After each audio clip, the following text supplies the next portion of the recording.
Welcome to the Orgasmic Lifestyle Podcast by Venus O'Hara.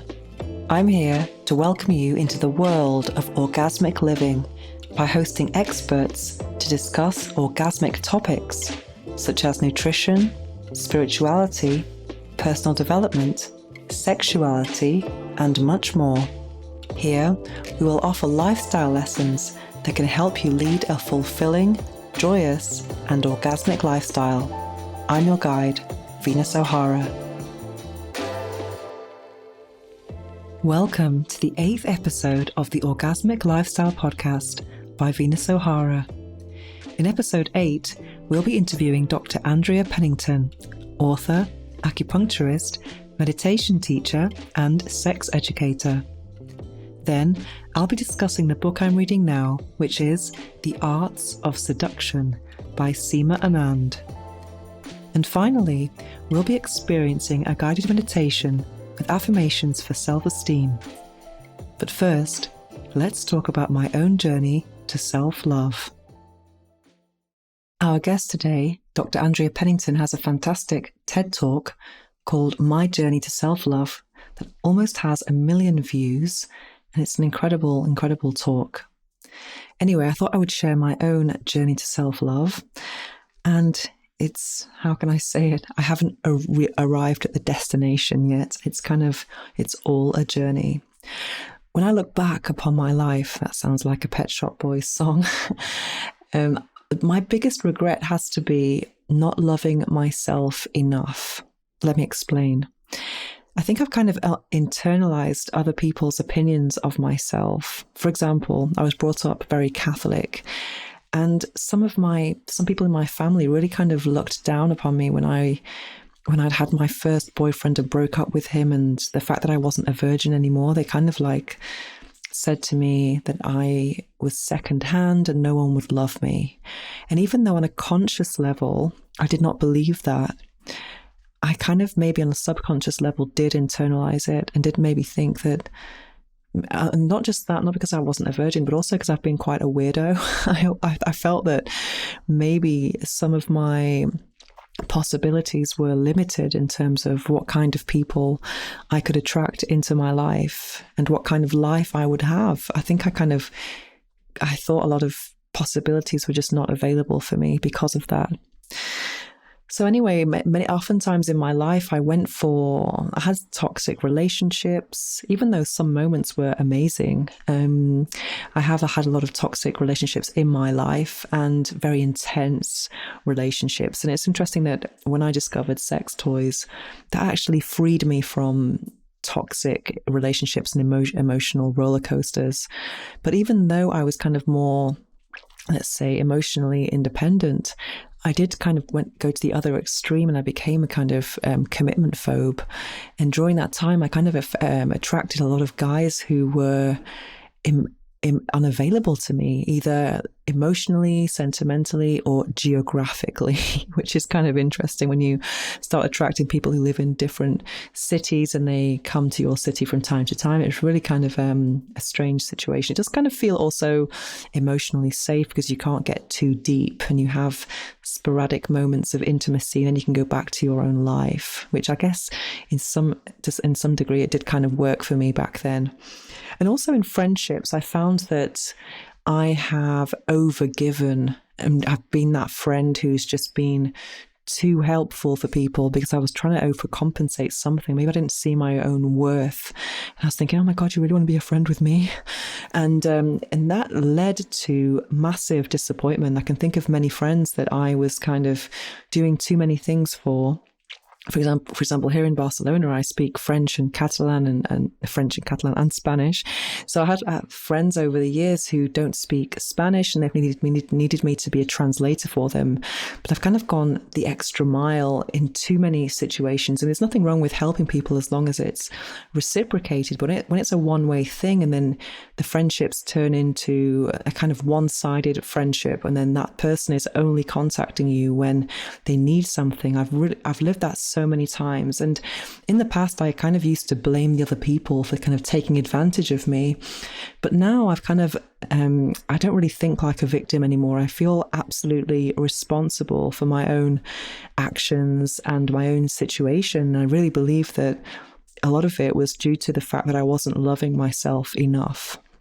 So now I've been in a situation where I've been making new friends. I've ended a relationship not so long ago that I didn't think was working. I'm really, really, really working hard on self-love and self-care. And also I'm taking lots of actions about self-love. For example, I talked about in a previous episode about my self-love bank account. For example, I'm having spa treatments quite regularly, eating organic food. So I'm doing lots of things on a maybe materialistic level for self-love, but I need to kind of, work on the human relationships a bit more. And I'm getting there slowly, just seeing my worth, knowing that I am a good friend. And even though I might have an unconventional job, whatever, I am definitely lovable. And yes, trying to internalize all of those ideas, really. So it's an interesting journey to go on. And yes, it's not complete yet. And I am enjoying the journey as well. And it's kind of interesting to set up some boundaries as well about what you will and won't accept in life. Now it's time for this episode's interview. I'm going to be speaking to Dr. Andrea Pennington. Dr. Andrea Pennington, welcome to the Orgasmic Lifestyle Podcast. I'm really looking forward to speaking to you today. I've read your book, The Real Self-Love Handbook, and I've got so many questions about that. And you do so many different things, and you've done so many different things in the past. How would you describe your job title at the moment? Maybe that's I try to avoid that at all costs. I'm trained as an integrative physician and acupuncturist. So on the health side, that's where I come from, with a specialization in trauma recovery, addiction, and age management. On the other side of things, I'm also an educator, and I utilize the media, documentary films, books, internet programs. So I'm really doing a lot in the world of recovery, resilience, and self-love in medicine and in the media. Fantastic. I had my very first acupuncture session on Monday. Really? The first? Yeah, I've never had it before. It's incredible because I have this kind of chronic hip pain, which probably is quite normal with sitting down a lot. On the left, maybe there's a sacral chakra kind of trauma there as well. So I went to this Chinese medicine place, and I was asking for a massage. I ended up having electroacupuncture, and it was fascinating. It was very hard for me to actually relax during it because of all these like involuntary spasms. But now I'm like as good as new. It's absolutely amazing. Do you do electroacupuncture or just the needles? I've done it all. Okay. So cupping, moxibustion, electro, like the whole deal. Yeah. Yeah, it's fascinating. Okay, so talking about the Real Self-Love Handbook, a proven 5-step process to liberate your authentic self, to build resilience and live an epic life. What was the inspiration behind writing this book? It really came from my own recovery process. I, over the last several years, have been very public about my experience with depression and anxiety, including going live on the TEDx stage and bearing all, including my near-death experience. And many people who heard about my story and heard that I had recovered from depression and found real self-love, they asked me, can you coach me? Can you give me therapy? And at the time I was like, no, that's not for me. That's not for me. But a very dear friend, Dr. Janet Anthony, actually kept bugging me. She kept sending me messages like, listen, you sound just like your mom. My mother was doing a lot of psychotherapy as a physician. And she was like, can't you just work with me? I mean, come on. And finally I decided, let me just put it in a book, all of the resources that I do with clients and with myself. And that's how it happened. So you created the 5-step process yourself? Yes, the 5-step process is called the Cornerstone process. And I used it in my medical practice. I had an intensive outpatient treatment program for binge eating disorder and addiction. And through the course of integrating acupuncture and herbs and spa treatments and cognitive behavioral therapy and mindfulness, I developed, well, I didn't develop it. It was downloaded to me from the divine. But this 5-stage process was what I was teaching my clients, so that, I don't know if you experienced it when you were getting the acupuncture, but one of the protocols we use is very relaxing. It's an ear protocol that's for drug and alcohol detox. And once you put in these acupuncture points, most people totally relax. They feel their emotions, but not in an overwhelming way. It's as if it gives them a little distance to name their emotions and to recognize that they are not the emotion that they feel. And then I would lead the clients through a guided meditation. And over time they were saying, can't you just come home with me? I want to feel like this all the time. And so this 5-step process, I kept teaching it to them so that they could do it anywhere. So that, along with the attunement meditation, is what is in that book that you have. And it's been helping thousands of people around the world either do therapy on their own or do it while they're in a 12-step fellowship like AA and others, or to actually do it with a therapist. I thought it was fascinating what you said about the ear, because when I was in the Chinese place on Monday to receive the acupuncture, I did see a big poster of the ear and how you could do reflexology in the ear. I think people just think it's just a foot thing, but it's incredible that how the ear can correspond to different parts of the body. Exactly, yeah. It's the ear, the tongue, the thumb, the palms, and the soles of our feet that all have a map, like down to the embryonic level of all of these organ systems. And so the ear is just a wonderful way that we can still stick in needles. Sticking needles in the sole of your feet or the palm of your hand, not so great, but the ear is pretty much painless. Oh, that's good to know, because it was a bit more painful than I imagined. And also, something that I found really amazing with your book is that I've actually been in therapy since April, so just about 4 months, and I have this incredible health insurance. I thought I'm going to just get my therapy, the one that's included in my health insurance. And unfortunately, just because it's kind of accessible and quite good price, I've just been thinking, well, it's kind of like all psychoanalysis, which at the beginning was kind of good just to get over some things. So I felt like I needed to do an emotional detox. I felt like this for many years, about my attachment styles, about things that have been bugging me as a child or just from childhood, which is obviously a big area of trauma. But then I find that I've done psychoanalysis in the past. You get to a point where it doesn't really make any progress. I don't know if that makes any sense, but I just find that if you just keep in the past all the time, you're giving a lot of power to that trauma, and you'll always have a session where you're crying about something that happened to you when you're 8. So now I'm thinking, because I have an issue with nocturia, and that's obsessively going to the toilet at night, and that kind of like stopped a lot of things in my life. And I just feel that I feel that I actually learned more about I did more kind of progress reading your book than the therapy I've done for 4 months, because I really loved the exercises about going back to your past, but in a way more empowering way, such as your peak experiences. And I found that fascinating, and some of the quizzes about your personality test, and it just made me kind of link parts of my past, in a more empowering way about how I've always been since I was a child, not just going over a trauma at 6 or a trauma at 7 years old.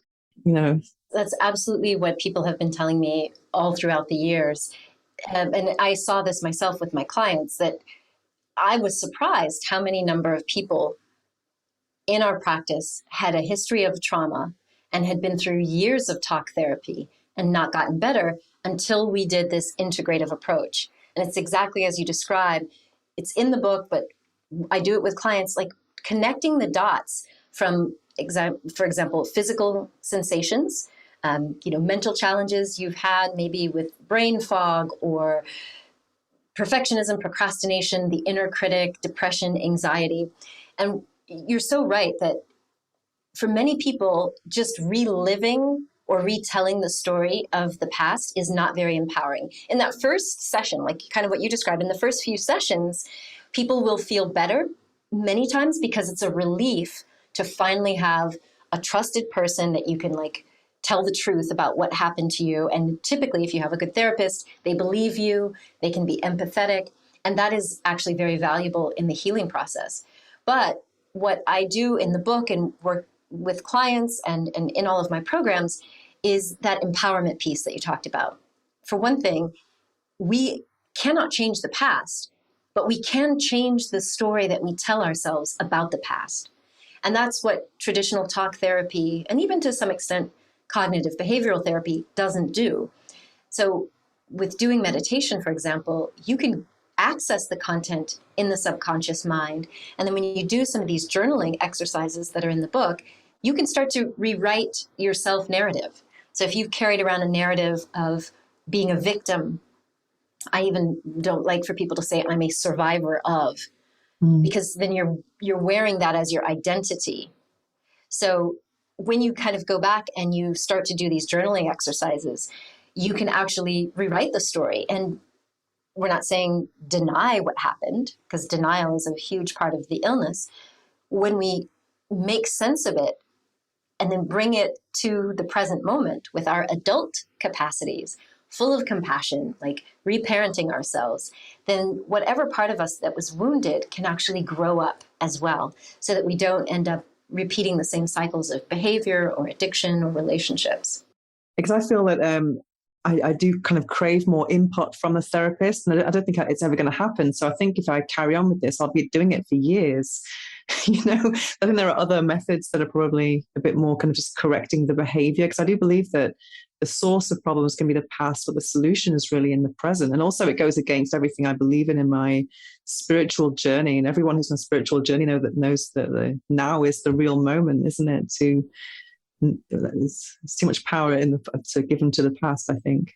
It absolutely is. The power is in the present. And we're most powerful when we can reprogram the subconscious mind. Because without it, I have a lot of people who will just say, okay, I don't want to talk about the past anymore. That's the past. I need to fix things now. Just give me some coping strategies. But the reality is that there are parts of us in the subconscious mind that may not have grown up, that may still be wounded, and they drive our behaviors. Like, you may have this part of you that becomes a real perfectionist, or a part of you that's a procrastinator, or leads you to hide. And so even though I can give people like the greatest productivity hacks and dating strategies, if you don't go in and heal the wounds in the subconscious, then you won't be as powerful in the present. So talk therapy without getting into the subconscious mind, I find is not as useful. So that's another reason why I wrote the book, and I host a monthly free coaching session so that people who are doing those exercises can get support. Yeah, I really love the exercises in the book, because it's a way more kind of proactive approach because then people read lots of books, but it's about what you do when you close the book, isn't it? That's the most important thing. And I actually loved also the personal success mantra, because and it kind of got me into connecting with my values again, because they do say the more you know yourself, the more powerful you can be. But I'm going to read mine out for the I hope I've done it correctly for the listeners. So I am committed to a life of flexibility, healthy habits, and service to others. I value integrity, freedom, and hard work. I follow my intuition and I live with passion and peace. I follow my own rules, dictated by my values and intuition. Nice. That's beautiful. I would only offer up one suggestion. Okay, tell me. Or actually, I have a question for you. Do you really love hard work? I value it, because I think I have such a fun job, and I love seeing the fruits of my labor, because it's like art, and I've been a blogger and a content creator for 12 years. So I do love that, but I'm kind of now learning to delegate and kind of sit back and just do what I do, and then let other people help me. So I definitely do love that. I wouldn't, if someone told me you can only work 10 hours a week, I think I'd be disappointed. I do like what I do so much. And the bad side is that you don't know when the limit of work and life is, when you're doing something so good. But I do really enjoy what I do. But I don't mean hard work as in working 12-hour days. I'm totally against that. And part of the orgasmic lifestyle is having no alarm for 12 years and just being really connected to your intuition and having a nice lifestyle. This podcast is not really about, hustle culture or anything Yeah. like that. Definitely not. Okay. I get it. Yeah, I get that. I love my work as well. I don't love working hard. I like to work with ease and flow. And I heard the word ease Oh yeah. in your mantra, so that's why I asked the question. But Oh yeah. I mean, I'm not like a victim to work. Definitely not. I think in the earlier years when I was starting up, then definitely I used to work a lot and work at the weekends. But now I'm completely disconnected and just loving disconnection as well. And awesome. that also becomes content as well when you're doing lifestyle content. Yeah. Definitely. Okay. So, and one thing I really loved as well is the personality test that you linked to in the book. And I found that my number one value was humor. I thought that was really interesting because always in my life, when I've had different jobs or different connections, what really kind of binds me or connects me to people is the ability to just laugh at silly things. And I realize I've forgotten that a little bit in my life. I need to kind of focus on that a bit more. Yeah, that's really cool that humor is at the top of your list. And with that value survey, I find that so many people take for granted. They're like, oh, that's like a strength. That's a signature strength. But the nice thing about kind of pointing it out to you is that if you ever did find yourself in a rut, hopefully now that you've kind of got your list of your signature traits and your values, you can more proactively go after it. It's like, you know what would make me laugh right now to change my brainwave state or my, neurochemical state? That's a fun one. Definitely. And I was doing some research about you online as well as after reading the book. And I came across your interview from this morning with Holly and Phil. I actually saw it back in the day because I always click on the kind of juicier interviews that they do. And I really love how they squirm on the sofa, daytime TV. It's hilarious.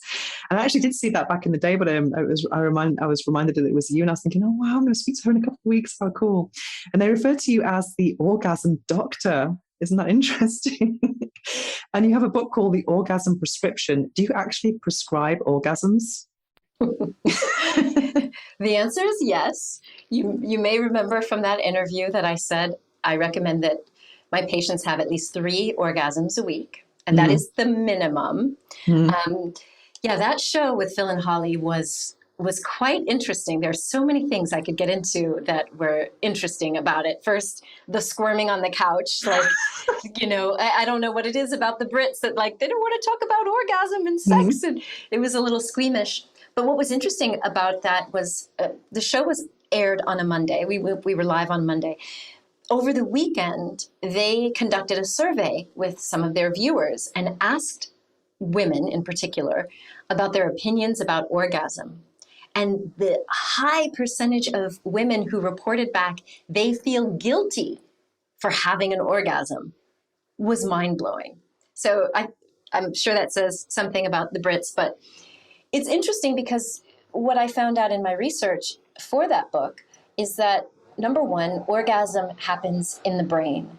And for women who are not able to experience orgasm, it's generally within them. Now, I mentioned that I recommend 3 orgasms a week. I actually do that from the medical side because for a person to have a lowered libido or whatever natural sensations or sights, if it's not turning them on, quite often there's a physiologic reason. So that could be high blood sugar, it could be high blood pressure, could be nerve damage. So it's kind of like a screener.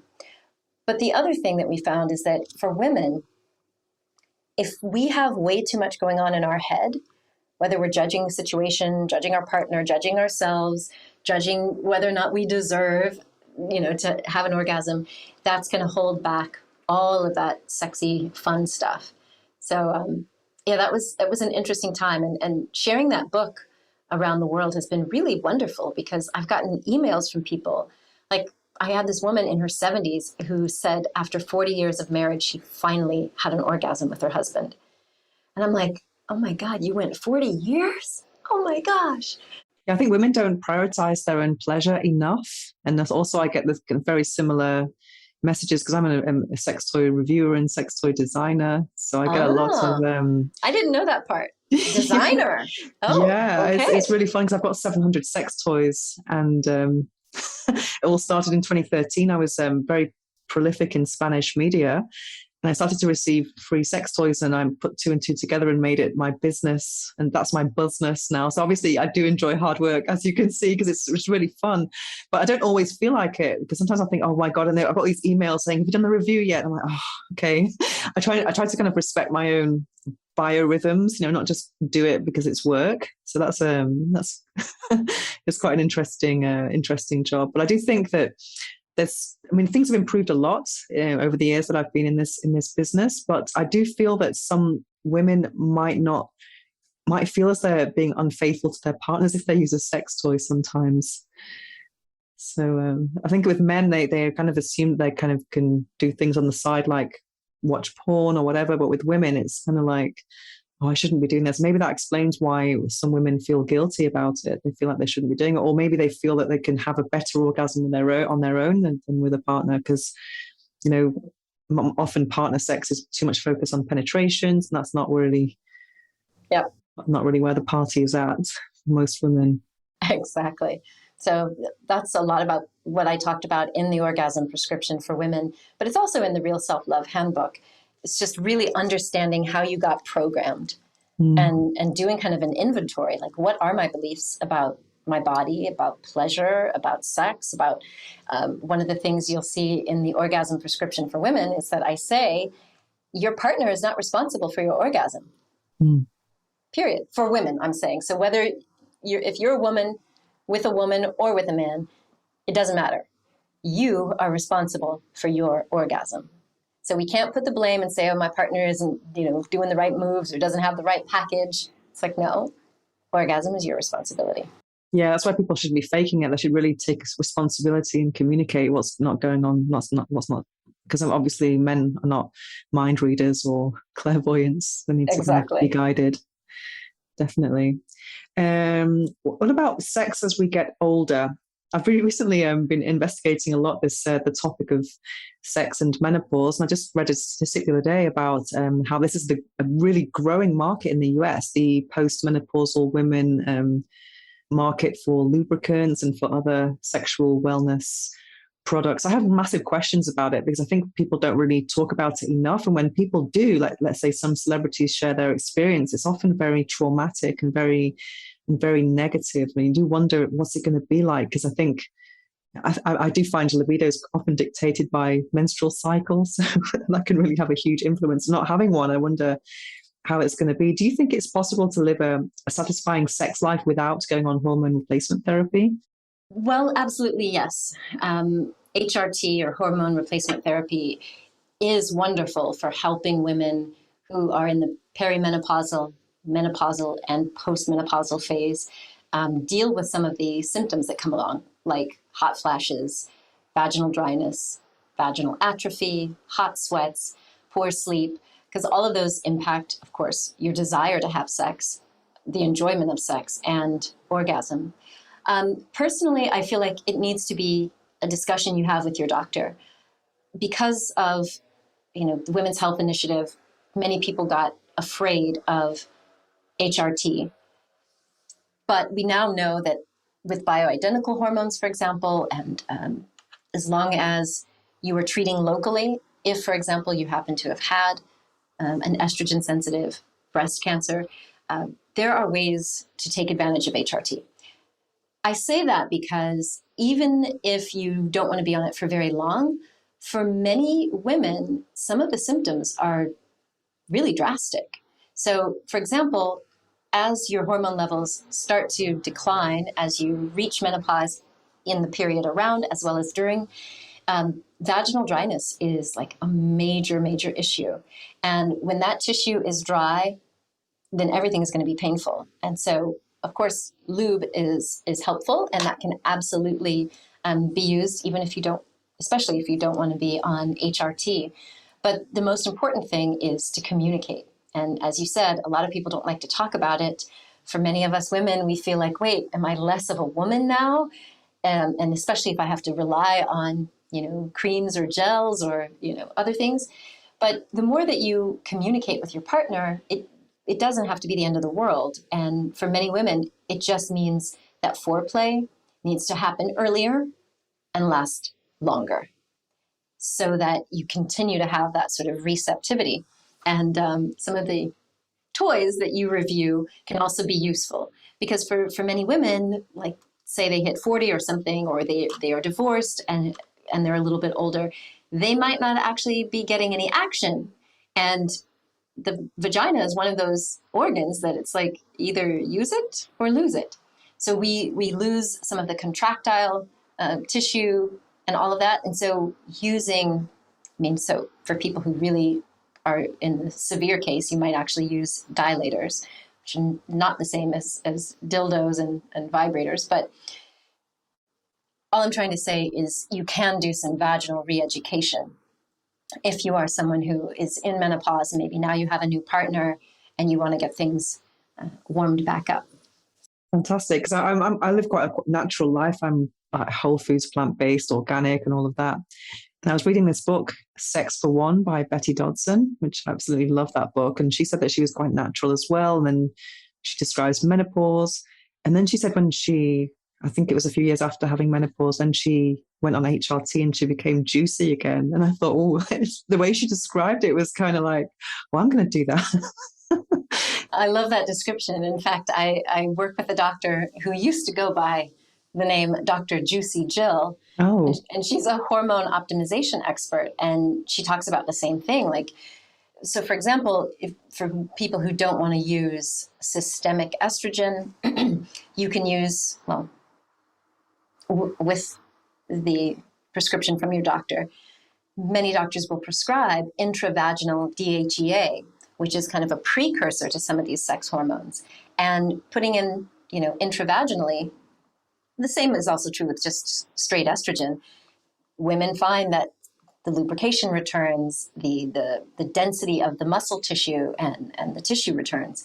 So you absolutely can become more juicy. But it's not just the physical phenomenon. It's this overall sense of vitality that we feel. When we feel like we are juicy, meaning we're juiced up, we have this sort of zest for life. You can absolutely have that in perimenopause, menopause, and beyond. And why not? Why shouldn't we? I mean, we are living longer now. We are living into our 8th, 9th, and 10th decade. So why not live juicy? Why not set that as your expectation? I have patients in the past that would say, look, I want to be having good sex into my 80s. And why not?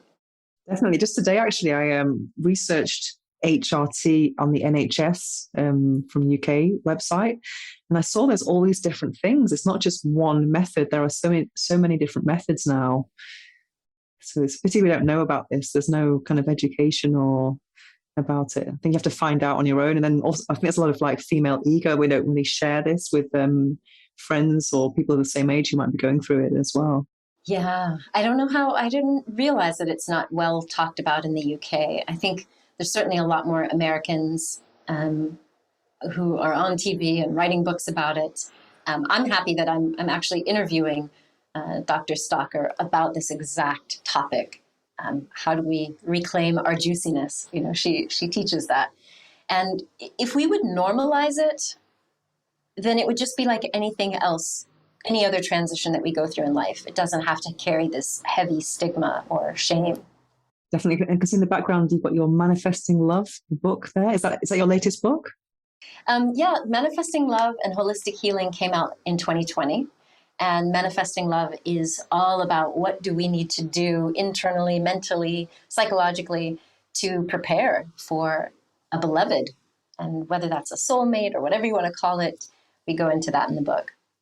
Fantastic. I'm going to definitely get in that because I'm freshly single. So okay. Yeah, so I'm definitely thinking about that. And also it's very exciting to see the world open up again, after the pandemic, which has been pretty much impossible to meet people if you don't like going online. Because I think for me, I don't really like going online. I think it's just I'm not prepared to do that to myself anymore. I've done online dating in the past, and those awkward meetings, like, oh no.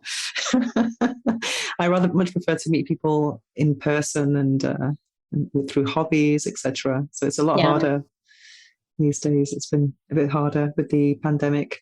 Speaking of the pandemic, how has this affected your approach to self-love and self-care? Well, for me, it's been very easy. I will admit that I am an ambivert.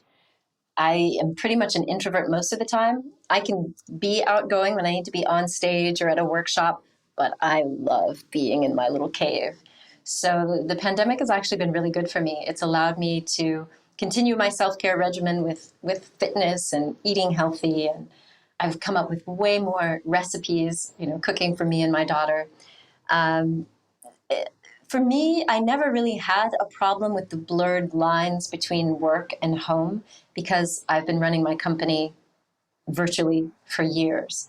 So for me, I just have kind of rules that I put a hard stop on work and, don't open the computer, don't take calls late. So it's been kind of easy for me. And I've loved it. I've loved the solitude. Yeah, for me, it's been good for work because the sex toy industry has just grown so much. I mean, it's been incredible. And also, I didn't read books for many years, and now I'm just devouring them. And I read 30 books last year, so definitely made the most of my solitude. But I'm based in Barcelona, and the rules were very strict here. So I only left the apartment twice a week. I was living in a shoebox apartment, so I found it very difficult sometimes. Oh, wow.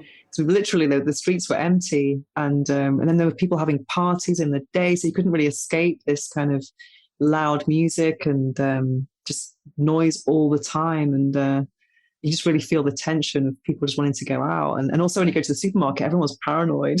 It was just awful. And I used to come home and I washed my hair after being out because it was just like those first 2 months were really hard.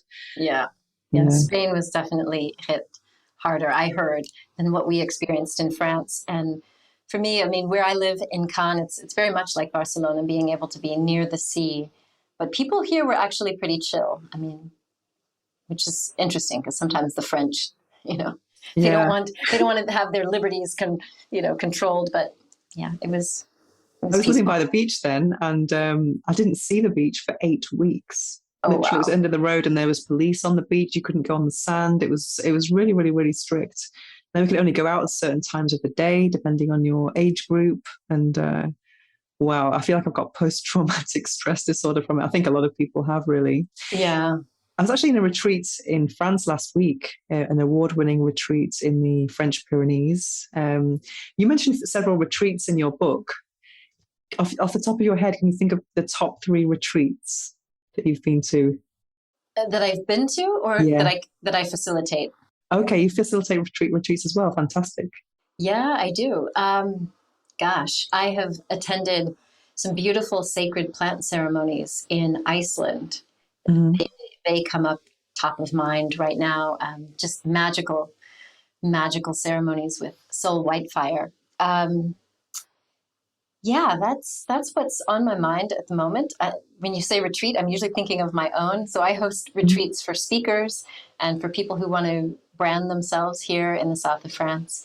And I just spoke at a beautiful retreat center in America, in upstate New York. It's called the Omega Institute. And it was such a peaceful place. We were talking about resilience for my weekend workshop, and it was really, really beautiful. So have you got more retreats soon? Because everything's been a bit kind of shut down on retreat-wise for a lot of places. Yes. Do you have any in the foreseeing future?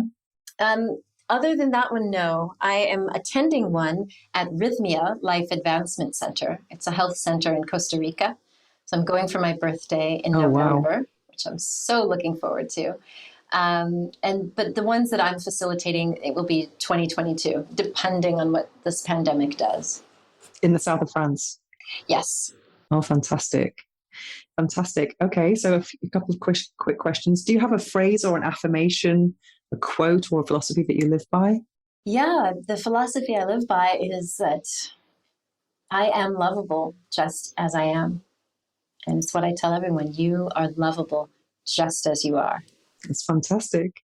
And what's the book that changed your life? Oh, gosh, I could probably pick one for each decade. Maybe the first one was at university, and it was called Siddhartha by Hermann Hesse. That one really shifted things for me on a spiritual path and introduced me to Buddhism. And in my 30s, reading the book by Harville Hendrix called Getting the Love You Want or Need. It's one of those. that one really, really shifted things. Because as you were talking about attachment styles, it was the first book that really opened my eyes to how my early childhood experiences were driving subconsciously my relationship choices. And I talk about that in the book, Manifesting Love, like recognizing all these certain patterns over our lives. So that was a pivotal book for me. I can totally empathize with that, because I was reading this book last year by, I can't know how she pronounced her name, Jeanette Palet, about living an orgasmic life. And I thought this is going to be great, because obviously Orgasmic Life, the title kind of attracted me a lot. But it was actually hardcore, this book. It was about trauma and sexuality. And then she talked about childhood attachment styles. And I realized, wow, because I was kind of like brought up in a strict environment, not really encouraged to have friends. Now I'm kind of a bit of a loner. I crave company, but I'm also keeping people very far away. And I'm a commitment phobe. So I was thinking, oh my God, it just felt like something I'd forgotten to push to the back of my mind. It was quite traumatic resurfacing that as well. And then I woke up and I had Bell's palsy just after discovering this. It was like majorly traumatic. It was the worst thing. Yeah, it was very, very traumatic. And then I had to kind of deal with recovery from that and getting my smile back. So that was a very hard experience. Well, it's good to see your radiant smile now. Oh yeah. I used to wake up and think, oh my God, I used to touch my face to make sure I could smile. It was very bad. Yeah. Okay. So where can people find you? I'm all over social media at Dr. Andrea or at Dr. Andrea Pennington, and my website, andreapennington.com. Fantastic. I've also seen you're on Insight Timer as well. Yes, I have been sharing free guided meditations for stress reduction, healing the inner child, and they've just invited me to do a course. So one of the courses I'm going to do on Insight Timer is going to be around burnout using neuroscience and mindfulness. Well, that's interesting. I'll look out for that. Okay, Dr. Andrea Pennington, thank you so much for joining me today on the Orgasmic Lifestyle Podcast. It's been amazing. Thank you. It's been a pleasure. Thank you so much. The book I'm reading now is The Arts of Seduction by Seema Anand. And she is a writer, mythologist, and storyteller. I'm reading this book because she's kindly accepted to be interviewed on this podcast in a few weeks. So I thought I would read her book to learn a thing or two and also to prepare for our interview. I love this book because it really does convey the beauty of sexuality, which is something I'm definitely interested in. Also, she's very much inspired by the Kama Sutra. And this book is kind of like a resume of lessons from the Kama Sutra with an application to today's world. Interestingly, at the beginning of the book, in the introduction, she says, "Someone recently said to me, all this seduction stuff is crap. Sex is hot and fast. When a lion has sex, the female knows it. Except we are not animals. Yes, it's possible to throw yourself on top of your partner and hammer your way to an ejaculation in a matter of seconds. But, as journalist and author Yasmin Alibay Brown says, there is a difference between a fuck and an experience." I absolutely love the idea of sex being an experience, and that's definitely the kind of sex that I want to be having. There are many chapters in this book that cover many areas of seduction. The first one is the art of perfuming. I must confess that when I read this, I did feel a little bit guilty about the fact that I've not used any deodorant now for about 5 years. I'm really embracing my natural pheromones. And I think it's a real pity that there's so much emphasis on masking our natural smells and smelling like chemical products. I do really hate it when you smell very strong perfume from people and I don't know, it's like they're trying to cover something up. And also something that really annoys me is that in every supermarket around the world almost, and in every drugstore, we can easily come across products that are for intimate wash or to wash the vagina basically, or the vulva. And I think this is these products send a very negative message to women. For example, first of all, they can actually disrupt your pH, and the vagina is actually self-cleaning, so we don't really need these products.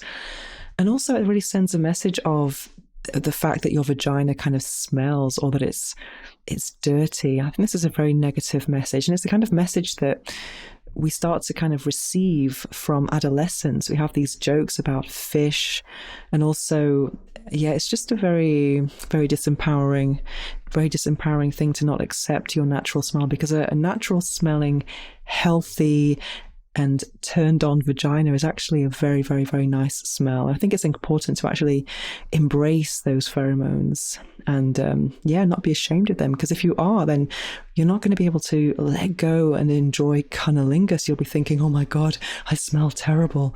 Because the more you use these products, the more likely it is to actually have an infection, and those do not smell very good at all. So I think it's important to embrace our natural healthy smell.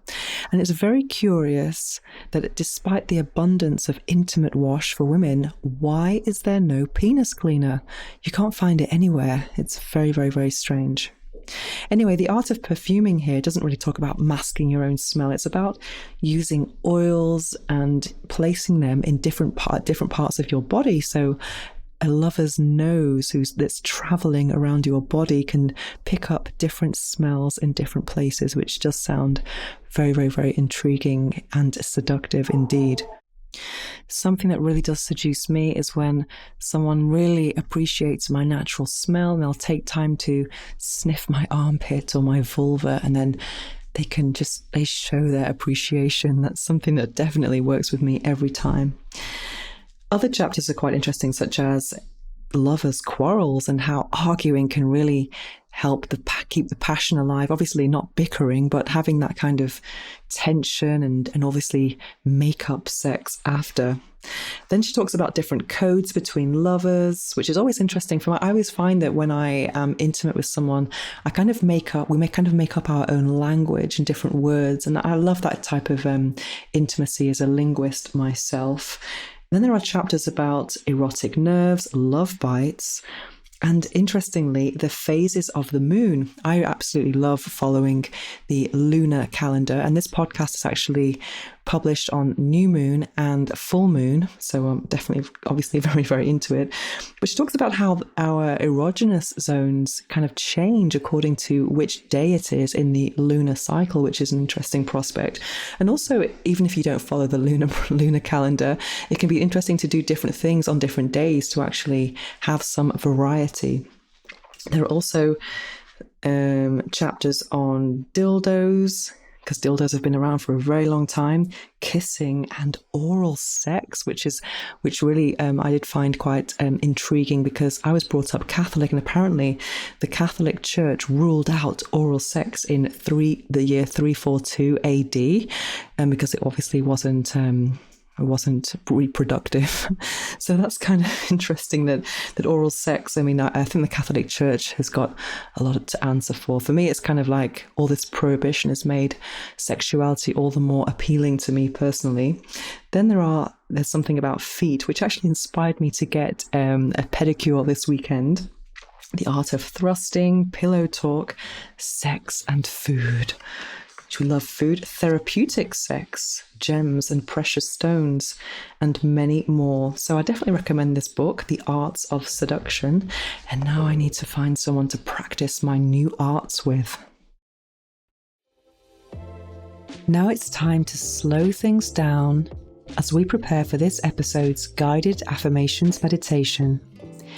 It's probably not a good idea to listen to this while driving or operating machinery. Instead, take a break from whatever you're doing, get comfortable, take a deep breath, and enjoy.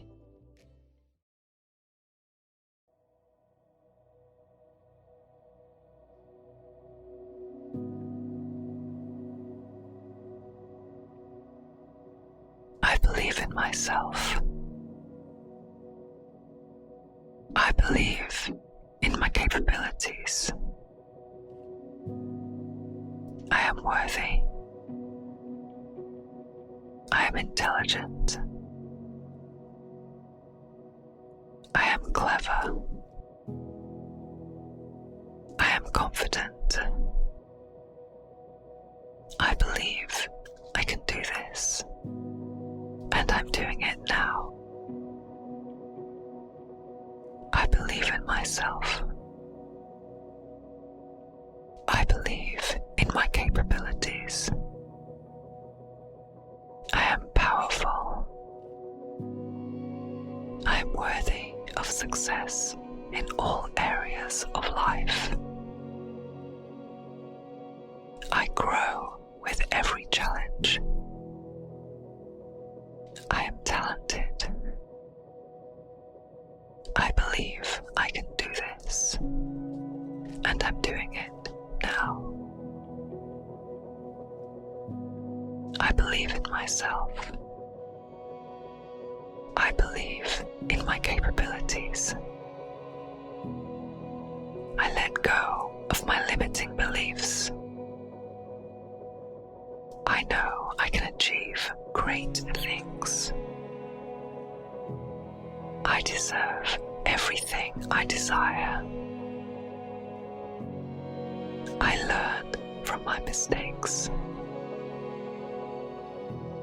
I believe I can do this, and I'm doing it now. I believe in myself. I believe in my capabilities. I trust myself. I trust the process. I am strong. I am resilient. I believe I can do this, and I'm doing it now. I believe in myself. I believe in my capabilities. I am smart. I can achieve my goals. I am doing my best. I make progress every day. I believe I can do this, and I'm doing it now.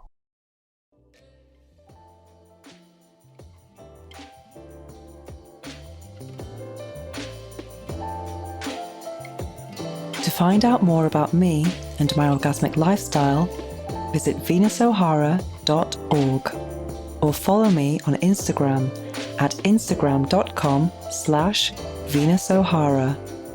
Make sure to search for the Orgasmic Lifestyle Podcast by Venus O'Hara in Apple Podcasts, Spotify, and Google Podcasts, or anywhere else podcasts are found. Make sure to click subscribe so you don't miss any future episodes. Thanks for listening, have an orgasmic week, and make sure every day is a climax.